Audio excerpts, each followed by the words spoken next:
안녕하세요. 오늘도 누워서 문학 한 편 살펴봅시다. 정광용님의 껍빛 딴리 지금 시작합니다. 이인국 박사가 수술을 막 마치고 나왔습니다. 그리고 소파에 앉죠. 수술을 마칠 때마다 어떤 논리적인 근거보다는 그 어떤 육감, 이것이 수술의 성공 여부를 더 정확하게 알려주죠. 근데 오늘 수술은 뭔가 느낌이 좋지 않네요. 이인국 박사는 꽤 괜찮은 병원을 운영하고 있어요. 크고 깔끔하죠. 이인국 박사의 병원은 두 가지 특징이 있죠. 먼지 하나 없이 깔끔하다는 것, 그리고 다른 병원에 비해 병원비가 2배로 비싸다는 점. 이인국 박사는 환자를 가려받아요. 병원비를 부담할 수 없을 것 같은 환자는 처음부터 받지 않죠. 마치 유흥업소에서 기도가 손님의 출입을 관리하는 것처럼 그렇게 철저하게 관리합니다. 이인국 박사는 일사후퇴 때 청진기가 든 손가방 하나를 들고 월남했고 서울이 수복되자마자 병원을 차렸고요. 그리고 이제 그 규모가 꽤 커졌죠. 이인국 박사는 18금 회중시계를 꺼내서 시간을 봅니다. 2시 40분이죠. 이제 미국 대사관의 브라운 씨와 20분 후에 만나야 합니다. 지금 시간을 확인하기 위해 꺼내본 이 회중시계는 이인국 박사의 삶과 함께해온 소중한 것이죠. 일제시대부터 소련 점령하의 감옥생활, 6.25 사변, 38선, 미군 부대, 그 많은 변화와 혼란, 그 안에서의 수차례의 죽을 고비, 이 모든 걸 함께해온 시계였죠. 이인국 박사는 서랍에서 편지를 한 통 꺼내서 보죠. 미국에 가 있는 딸 나미가 보낸 거예요. 거제도에서 아내가 죽고 아들은 생사도 확인할 수 없을 때 유일한 피부치였던 딸 나미가 이제 미국에 가서 미국인과 결혼하겠다는 겁니다. 이인국 박사는 씁쓸해요. 딸 나미는 편지를 통해서 애정에 국경이 있냐는 둥, 아버지 의향에 따라 결정하긴 하겠다는 둥 나름 논리적으로 말하기는 하는데요. 이인국은 기어이 외국인과 결혼을 하겠다는 딸이 좀 야속합니다. 아직은 국제결혼이 익숙하지 않은 시대, 또 아직은 그것에 대한 거부감이 큰 이인국은 흰둥이 손자는 생각만 해도 징그럽죠.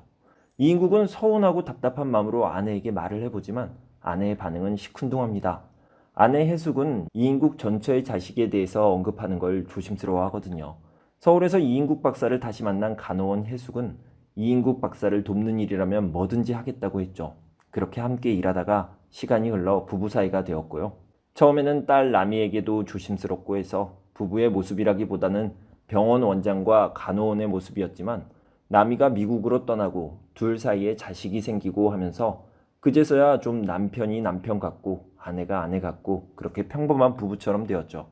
아기에게 젖을 물리고 있는 아내의 젊은 육체에 자극을 받으면서 이인국 박사는 딸에게 죄를 지은 게 아닌가 하는 죄책감, 강박 같은 걸 느끼죠. 그 혼란스러운 시대를 살았던 사람이란 걸 고려해보면 이인국은 가정일에 신경을 많이 쓰는 꽤 괜찮은 가장이었던 거죠. 어린 것을 보며 이인국은 저놈이 미국 유학 갈 때까지는 자기가 책임져야 한다고, 그러려면 70이 넘는 나이까지 살아야 한다고, 현대의학이 발달했으니 가능할 거라고 이렇게 생각하다가도 거제도에서 아내를 그렇게 쉽게 보낸 것을 생각하며 죽음에 대해 두려움을 느끼기도 합니다. 이인국은 미 대사관 브라운 씨에게 줄 선물을 챙겨서 집을 나섭니다. 1945년 8월 말, 해방의 감격, 무더운 날씨. 그러나 이인국은 두려움에 덜덜 떨고 있죠. 은행 철문 벽보에는 친일파, 민족 반역자를 타도하자라는 문구가 적혀 있죠. 6개월 전에 형무소에서 가출옥된 중환자가 병원에 업혀왔어요. 병보석이래요. 그러니까 병이 심해져서 감옥에서 내보낸 거예요. 그런데 이인국이 보니 환자도 업고 온 사람도 행색이 좀 그래요. 병원비를 부담할 수 없다고 판단되었죠. 그것도 그거지만 사상범이라고 하니 일본 인사들이 주 고객층인 자기 병원의 이미지가 많이 깎일 것 같아서 입원을 거절했죠. 그런데 시민대회 시가행진에 나갔을 때 그 환자와 마주칩니다. 자위대 완장을 두르고 있었죠. 춘석이라는 청년이었죠. 이제 한반도의 북쪽 지역에 소련군이 들어옵니다. 그 소식을 들은 이인국은 벽장에서 액자를 꺼냅니다. 국어 상용의 가라고 쓰여있는 모조지가 액자 안에 들어있습니다. 이인국은 글자 하나도 제대로 남지 않게 꼼꼼히 찢어요. 일제시대에 이 훈장과 같은 액자를 받기 위해 얼마나 많이 노력을 했는지, 이걸 받고 얼마나 기뻐했는지, 이게 얼마나 큰 힘과 혜택을 주었는지를 생각해 봅니다. 탱크 부대가 들어왔다고 하네요. 진짜 소련군이 들어왔죠. 이인국은 앞으로 어떻게 될 것인지가 몹시도 궁금합니다. 이런 옛 생각을 하던 이인국 씨는 브라운 씨를 만나러 이동하는 중에 신문을 펼쳐듭니다. 그리고 북한 소련 유학생 서독으로 탈출이라는 기사를 보죠. 그리고 아들 생각을 해요. 이인국은 아들에게 러시아어를 공부하라고 했죠. 그냥 하라는 게 아니라 러시아로 유학을 가라는 거였죠. 한반도 북쪽을 소련이 점령한 상황에서 이제는 소련이 대세라고 생각해서 러시아 유학이 답이라고 생각한 거죠. 당시에 아들을 러시아에 유학 보낸다는 것은 쉽지 않은 일이었죠. 혁명 열사 유가족도 가기 힘든 러시아 유학을 이인국은 해냅니다. 결국 아들을 러시아로 유학 보내죠. 아내는 이 어지러운 상황에서 꼭 그래야 하느냐고 말렸지만 이인국은 그게 정답이라고 생각하고 결국 보내요. 그리고 6.25가 터지고 아들과 연락이 끊기죠. 다시 소련군이 북쪽에 들어온 상황입니다. 이인국 박사는 소련 측이 관리하는 치안대에 잡혀가죠. 시멘트 바닥에 무릎을 꿇고 입술이 파랗게 질려있죠.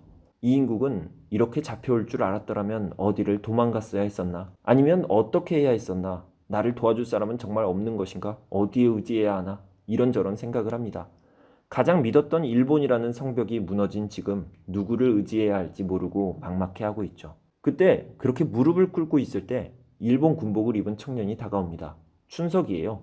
쪽발이 끈아풀 새끼, 외놈의 밑밭이 개새끼 죽어라 온갖 욕설을 퍼부으며 발로 차기 시작합니다. 이인국은 고꾸라집니다. 그렇게 뒤지게 맞은 이인국은 의자에 앉혀도 몸을 가누지 못합니다. 실신하죠. 꿈인지 생시인지 모르는 상황에서 어렴풋이 들려오는 소리가 있었죠. 민족과 조국을 팔아먹은 개, 돼지 같은 너는 총살이라는 말이었죠. 겨우 눈을 뜬 건 자기의 시계를 강탈하려는 소련 병사 때문이었죠. 노란 털이 난 손으로 시계줄을 풀고 있었죠. 시계를 빼앗기지 않으려 반항해보지만 일본 새끼가 하는 소리만 듣고 그냥 뺏기고 말죠. 출감한 녀석이 노 회화책을 놓고 갔어요. 그때부터 이인국은 그 책을 처음부터 열심히 보기 시작해요. 이인국의 제명은 친일파, 민족 반역자, 반일 투사 치료 거부, 일제의 간첩행위. 이건 뭐 빼도 박도 못하는 총살이 맞죠. 아주 운이 좋으면 무기징역이 될 수도 있고요. 아주 운이 좋다면 말이죠. 이렇게 궁지에 몰린 상황에서 이인국은 시대가, 상황이 원망스럽기만 합니다. 어쩌라는 거냐고. 식민지 백성이 일본에게 아첨 안 하고 어떻게 사느냐고. 주는 떡을 안 먹는 게 바보 아니냐고. 이렇게 한탄을 해봅니다. 그렇게 절망 속에서 처분만을 기다리고 있었는데요. 이인국 옆에서 자던 수감자의 바지가 젖어 있어요. 만져보니 똥 같아요. 맡아보니 똥이에요. 그런데 자세히 보니 피똥이에요. 이질이라는 전염병이 감옥에 돌기 시작한 거죠. 의사였던 이인국은 감옥 책임자에게 불려가죠. 스텐코프 소자였죠. 그리고 환자의 응급치료실에서 일하라는 명령을 받죠. 이인국은 뛸 듯이 기뻤지만 꾹 참고 무표정으로 그리하겠다 답합니다. 이인국은 환자를 치료하면서도 계속 기회를 엿봐요. 스텐코프 소자의 왼쪽 뺨의 혹, 이걸 내가 치료해주면 나에게 기회가 오지 않을까, 이 생각을 늘 하죠. 그리고 스텐코프와 대화할 기회가 생겼을 때 그동안 익힌 어설픈 노어와 손짓으로 혹을 수술해보겠다고 했죠. 스텐코프는 승낙했고 수술은 성공했죠. 퇴원하는 날 스텐코프는 이인국에게 너무 고맙다고 말하고요. 이인국은 좀 망설이다가 자기의 시계를 강탈당했는데 찾아줄 수 있냐고 묻죠. 일을 망치는 게 아닌가 싶어 많이 망설였는데요. 스텐코프는 안심하라며 호쾌하게 답하고 시계를 찾아다 주죠. 이제 이인국 박사는 브라운의 관사에 도착했어요. 브라운의 방에는 조선왕조실록, 대동야승 등의 귀한 책들을 비롯해서 조선의 보물들이 가득 차 있어요. 이걸 보며 이인국은 조선의 귀한 문화재가 외국으로 나간다는 게 씁쓸하다는 생각을 했을까요? 전혀 아니에요. 전혀 자기랑 상관없는 일이죠. 다만 이렇게 귀한 것들을 많이 가지고 있는 브라운이 자기 선물에 시큰둥하면 어쩌나 하는 생각을 하는 거죠. 우리 생각과 많이 달라요. 그의 생각은. 브라운이 선물을 받고 귀한 것이라며 고맙다는 표현을 해요. 이에 이인국은 안도하고 너무도 기뻐하죠. 이인국은 자기 처세술이 미국에서도 통하는구나. 나의 정성이 또 한 번 귀한 결실을 맺었구나 하고 만족해합니다. 선물을 준 이인국은 미국으로 출국하는 일뿐만 아니라 미국에서의 일도 부탁을 하고 선물을 받은 브라운은 소개장을 써주겠다고 약속을 하죠. 브라운의 간사를 나온 이인국은 그 끔찍한 일본, 러시아 놈들 사이에서도 살아남았는데 미국이라고 뭐 다르겠냐? 세상이 바뀌고 나라가 바뀌면 어떠냐? 난 기어이 살아남겠다. 이런 생각을 하며 비행기표를 예약하러 갑니다. 소설은 이렇게 끝나요. 자신의 이익을 위해 시대와 상황에 따라 변하는 기회주의적 인물에 대한 비판을 그린 이 소설. 이 소설은 1962년 사상계를 통해 발표되었습니다. 감사합니다.